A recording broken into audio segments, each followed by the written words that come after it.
Hi, welcome to the language lab YouTube channel. आप सभी का हमारे यूट्यूब चैनल पर एक बार पुनः स्वागत है।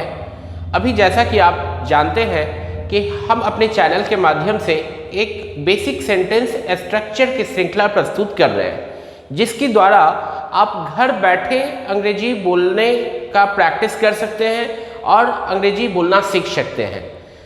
तो इसी क्रम में इसी श्रृंखला को जारी रखते हुए आज हम एक नए स्ट्रक्चर के साथ आए हैं। वो स्ट्रक्चर है subject plus must be plus noun और एडजेक्टिव। यहाँ मैं बता देना चाहूँगा कि अभी जो भी स्ट्रक्चर्स हम लोग डिफाइन कर रहे हैं वो उसके द्वारा हम किसी के पद स्थिति अवस्था की चर्चा करते हैं। मतलब जिसके बारे में किसी की पद स्थिति अवस्था की चर्चा करनी हो या उसके बारे में सूचना देना हो तो उसे बताने के लिए इसका यूज करते हैं। तो अभी जो हमारा स्ट्रक्चर है subject plus must be plus noun और एडजेक्टिव, इस स्ट्रक्चर्स का प्रयोग कहाँ करते हैं? तो जब वर्तमान समय में किसी के पद प्राप्ति की आवश्यकता पर जोर डालते हैं, जब वर्तमान समय में किसी के पद प्राप्ति की आवश्यकता पर जोर डालते हैं, अब जिसके बारे में चर्चा करेंगे दैट इज सब्जेक्ट। जैसा कि मैंने पिछले स्ट्रक्चर्स में भी बताया था, सब यहाँ मस्ट बी फिक्स्ड है, फिर नाउन और एडजेक्टिव, जिस पद की चर्चा करेंगे दैट इज नाउन, एडजेक्टिव जो कि उसकी विशेषता को बतलावे।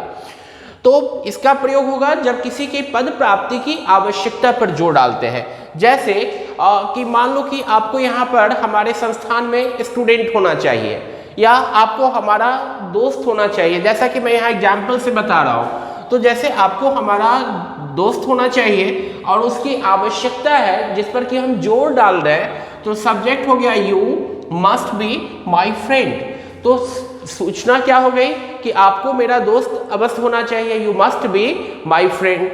निगेटिव बनाएंगे तो मस्ट के बाद नॉट का इस्तेमाल कर देंगे, जैसे you mustn't B my friend. Must के साथ जब हम नॉट डालते हैं तो शॉर्ट में उसको मस्टंट बोलते हैं, तो you mustn't B my friend. Interrogative बनाएंगे कि जैसे किसी से सूचना लेना है कि क्या आपको मेरा दोस्त अवश्य होना चाहिए, तो must you be my friend. Interrogative बनाने के लिए बहुत ही सिंपल तरीका है, जो हम लोग पहला वाक्य बनाते हैं स्ट्रक्चर्स पर, उसी वाक्य में सेकेंड वर्ड को सब्जेक्ट से पहले कर देंगे तो हमारा इंटरोगेटिव सेंटेंस हो जाएगा। उसके बाद इंटरोगेटिव निगेटिव।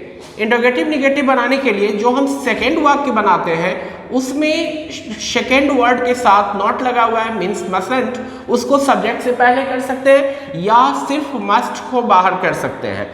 तो जैसे mustn't you be my friend या must you not be my friend. तो एक स्ट्रक्चर से हमारे पास 4 सेंटेंस का फिर कलेक्शंस हो गया, मतलब 4 तरीके से सेंटेंस को हम लोग बना सकते हैं।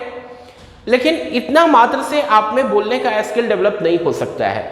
बोलना सीखने के लिए आपको प्रैक्टिस करना होगा, बोल करके प्रैक्टिस करना होगा। थियोरेटिकली आप समझ गए कि जब किसी के पद प्राप्ति की आवश्यकता पर जोर डालते हैं, जैसे उसे डॉक्टर अवश्य होना चाहिए तो ही must be a doctor. Bharat को सुपर पावर अवश्य होना चाहिए तो India must be super power. तो सिर्फ सेंटेंस बनाना समझने मात्र से आप में बोलने का स्किल डेवलप नहीं होगा। बोलने के लिए आपको क्या करना होगा, तो इस स्ट्रक्चर का इस्तेमाल करते हुए आपको वर्बली प्रैक्टिस करनी होगी, मौखिक रूप से प्रैक्टिस करना होगा। याद रखेंगे बोलने की जो एक्टिविटी होती है वो हमारे माउथ पार्ट से होता है। यदि मान लो कि हमारे मुंह के अंदर एक घाव हो जाए तो हम कुछ भी नहीं बोल पाएंगे। यदि हम मुंह के अंदर एक टॉफी रख लें तो हमारी आवाज़ बदल जाती है। तो बोलने की एक्टिविटी हमारे समझने मात्र से नहीं हो सकता है, उसके लिए बोल करके प्रैक्टिस करना होगा, वर्बल प्रैक्टिस करना होगा। तो फिर अब जैसा कि मैंने पहले बताया है कि प्रत्येक स्ट्रक्चर पर आपको बोल करके प्रैक्टिस करनी है, तो आपके लिए टारगेट फिर यहाँ पर मैं दे रहा हूँ कि इस स्ट्रक्चर को इस्तेमाल करते हुए आप बोल करके प्रैक्टिस करो, जिसमें कि कम से कम 20-25 वाक्य बोलने में आपको लड़खड़ाहट नहीं हो। जैसा कि मैं डेमो दे रहा हूँ फिर यहाँ पर, जैसे he must be a teacher, he mustn't be a teacher, must be a teacher, mustn't be a teacher, she must be a writer, she mustn't be a writer, must be a writer, mustn't be a writer, they must be players, they mustn't be players, must they be players, mustn't they be players, India must be superpower, India mustn't be superpower, must India be superpower, mustn't India be superpower, Bihar must be a developed state, Bihar mustn't be a developed state, must Bihar be a developed state, mustn't Bihar be a developed state। तो इस तरीके से आप 5-6 sentence का output generate करो, लेकिन मात्र आप 5-6 सेंटेंस बोलेंगे उससे आपका वो स्किल डेवलप नहीं होगा। कम से कम आपको 100-200 वाक्य बोलना होगा। 5 मिनट, 10 मिनट, 15 मिनट या आधा घंटा प्रैक्टिस करने की जरूरत हो तो आप आधा घंटा प्रैक्टिस करके उसको अप टू डेट करो। और यह जब आप करेंगे तो ग्रेजुअली क्या होगा कि आपके पास स्ट्रक्चर्स का स्टॉक बढ़ते जाएगा, जैसा कि मैं बताते आ रहा हूँ। और ढेर सारा जब स्ट्रक्चर्स आपके साथ आपके दिमाग में आ जाएगा तो उसके बाद आप कॉन्फिडेंटली बोलने में सक्षम होने लगेंगे।